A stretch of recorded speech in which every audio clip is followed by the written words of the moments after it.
Ever been stuck in a creative slump? Stuff comes to mind about what you could do, but either the sheer options overwhelm you or a haze blankets your mind, leaving you unsure of what to do next. The Alchemist talks in great detail about following your personal legend and about the roadblocks along the way. In my humble opinion, it can go a long way towards clearing out the miasma that can fog the mind sometimes. It's not a very long read, roughly 200 pages or 4 hours on Audible, but I heartily recommend it. I realize this is primarily a gaming channel, but I enjoy analyzing and talking about stuff I enjoy, and I really enjoyed this fable. I recommend it to anyone who might feel kind of lost, or that it's too late to tackle something. Were you trying to write that book? Did someone tell you it wouldn't sell or that your idea was stupid? Do it anyways. What's the worst case scenario? The book doesn't sell? Learn from your failures, consider them part of your personal legend, and soldier onward. Don't be discouraged because other people have already succeeded or are doing better than you. Do what you can do. Forewarning, there will be spoilers. Much of what I want to talk about makes more sense with the context of the fable. In short term, Santiago goes through the classic hero's journey. He leaves his home to become a shepherd because he wants to see the world and experience what people coming to his home feels like, and he becomes comfortable with that lifestyle for a bit. His call to adventure is in the form of a recurring dream about finding treasure in Egypt.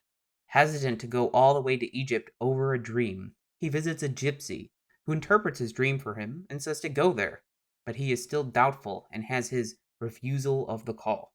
He then meets his first mentor in the fable, Melchizedek, the king of Salem, who says he should trust in his dream and that he should follow his personal legend. The king gives some advice to Santiago about destiny, one's personal legend, and he gives it to him because he can see he is so close to giving up. An example the king gives is of a miner digging emeralds, who is so close on the edge of failure that in order to get through to the miner, Melchizedek appeared as a stone and rolled onto the miner's foot. The miner threw the stone aside, and the process revealed the beautiful emerald further in. For me, this struck a chord because it's essentially saying, you never know how close you are to success. There will be struggles, it will not be easy, but the biggest regret can be turning around right before the finish line, always thinking, what if? Additionally, Melchizedek shares a story about a boy who visits an old man's house and is asked to carry 2 drops of oil in a spoon around the house. Being singularly focused on the spoon, he remains completely oblivious to his surroundings and takes nothing in. The old wise man tells him to try again, and then he looks around the house taking everything in great detail. But upon his return, the oil has spilled. Essentially, in this fable, the king is warning him that although following your legend may be important, don't be so singularly focused that you ignore everything else in life. Well, there's only one piece of advice I can give you, said the wisest of wise men. The secret of happiness is to see all the marvels of the world, and to never forget the drops of oil on the spoon. Santiago decides to cross the first threshold and travel to Egypt. There he is robbed of all his money almost immediately, and has to work at a crystal shop for a year to earn the funds to travel to the pyramids. Now being wealthy and having steady income, he almost gives up on his personal legend. While talking with the shop owner, the merchant mentions that he had always wanted to take a pilgrimage, but never did. At first, it was because it'd be difficult to leave the shop, but eventually he realized it was because he was afraid it would never live up to what he built it up to be. So he never went. Santiago approaches his inner cave by traveling with a caravan further into the desert to an oasis called Al-Fayoum. Along the way, he meets an Englishman who is also looking for a mysterious alchemist who is supposed to be at the oasis. Upon reaching their destination, Santiago finds himself unable to leave due to the warring tribes in the desert, and, during his extended stay, falls in love with Fatima.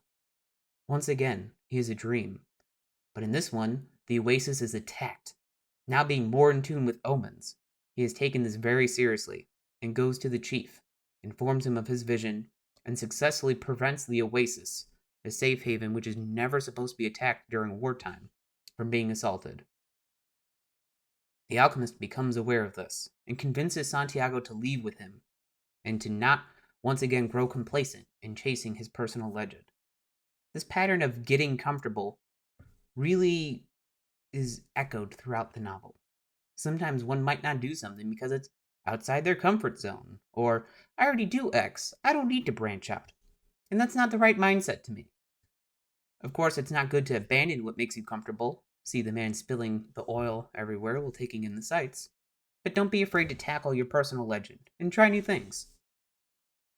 Santiago and the alchemist venture further into the desert, once again lose all the funds he has from a warring tribe, narrowly escape by turning into the wind 3 days later and striking fear into any there who were not brave enough.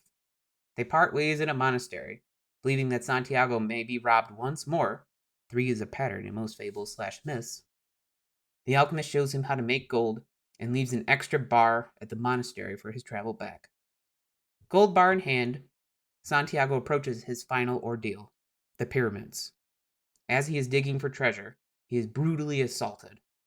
With the knowledge that if he is dead, the treasure is worth nothing to him, and that even if he mentioned a treasure, they would not believe him, he proclaims that he is there looking for treasure, and they mock him.